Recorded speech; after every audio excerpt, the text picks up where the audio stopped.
Hello friends, welcome back to ராமஸ் அறுசுவை kitchen. நம்ம இன்றைக்கி இந்த வீடியோவில் சூப்பரான ஒரு முருங்கைக்காய் மசாலா கறி ரெசிபி தான் பார்க்க போகிறோம்.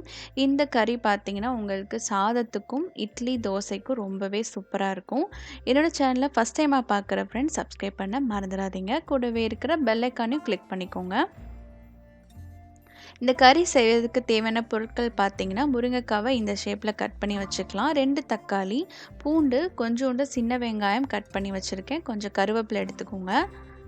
ஒரு பேனில் கொஞ்சமாக எண்ணெய் சேர்த்து இந்த முருங்கைக்காவை கொஞ்சம் நேரம் நம்ம வதக்கிக்கலாம். வதக்கும் போது உங்களுக்கு வேகிறதுக்கும் சீக்கிரமாக வேகும், டேஸ்ட்டும் வந்து நல்லாயிருக்கும். அதனால் முருங்கைக்காயை கொஞ்சம் நல்லா வதக்கிப்போம்.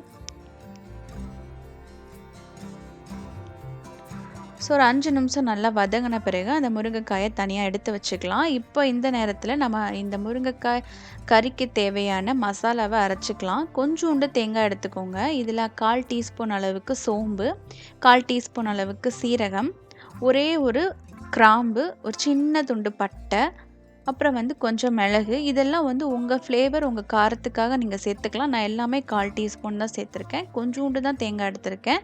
இதை நம்ம அரைச்சி பேஸ்ட்டை எடுத்து வச்சுக்கலாம். இப்போ பார்த்தீங்கன்னா முருங்கைக்காய் வந்து நான் வதக்கிட்டேன். அதை தனியாக ஒரு பிளேட்டில் எடுத்து வச்சுக்கலாம். இப்போ இதே பேனில் ஒரு 1/2 டீஸ்பூன் அளவுக்கு கடுகு உளுந்த பருப்பு சேர்த்துக்கோங்க. கடுகு நல்லா வெடித்த பிறகு நம்ம ஒரு 3 பல் வந்து பூண்டு நறுக்கி வச்சுருக்கேன். நீங்கள் தட்டியும் போட்டுக்கலாம், நறுக்கியும் சேர்த்துக்கலாம். கொஞ்சோண்டு கருவேப்பிலை இதெல்லாம் சேர்த்துட்டு நல்லா பொரியிற அளவுக்கு ஃப்ரை பண்ணிக்கலாம். இந்த கறிக்கு பார்த்தீங்கன்னா சின்ன வெங்காயம் தான் நல்ல டேஸ்ட்டு கொடுக்கும். அதனால் சின்ன வெங்காயம் இருந்தால் பொடியாக நறுக்கி சேர்த்துக்கோங்க. இல்லை நீங்கள் உங்களுக்கு பெரிய வெங்காயம் இருந்தாலும் பரவாயில்ல, அதையும் சேர்த்துக்கலாம். இப்போ இதிலேயே 2 தக்காளியை வந்து நறுக்கி சேர்த்துருக்கேன். இதெல்லாம் வதங்குறதுக்கு தேவையான அளவுக்கு உப்பும் மஞ்சள் தூளும் சேர்த்துக்கோங்க.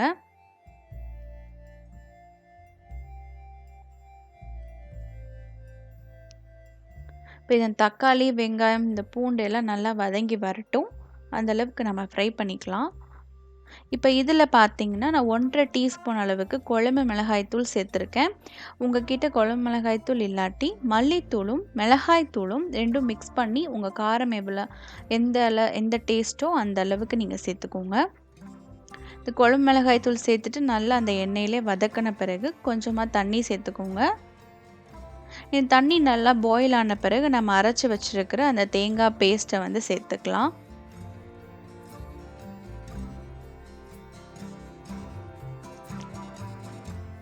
இப்போ இதிலேயே வந்து இன்னும் கொஞ்சமாக தண்ணி சேர்த்துக்கோங்க. அது நல்லா வந்து மூடி போட்டு கொதிக்க வைக்கணும். கொதித்த பிறகு நம்ம ஏற்கனவே வதக்கி வச்சுருக்கிற அந்த முருங்கைக்காயை சேர்த்துக்கலாம்.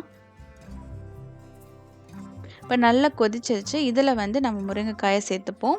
இப்போ இதை வந்து நல்லா மூடி போட்டு நல்லா முருங்கைக்காய் நல்லா சாஃப்டாக குக் ஆகிற வரைக்கும் வேக விட்டுக்கோங்க. நல்லா எண்ணெய் பிரிஞ்சுட்டு சூப்பராக அந்த கறி வந்து ரெடி ஆகிடும்.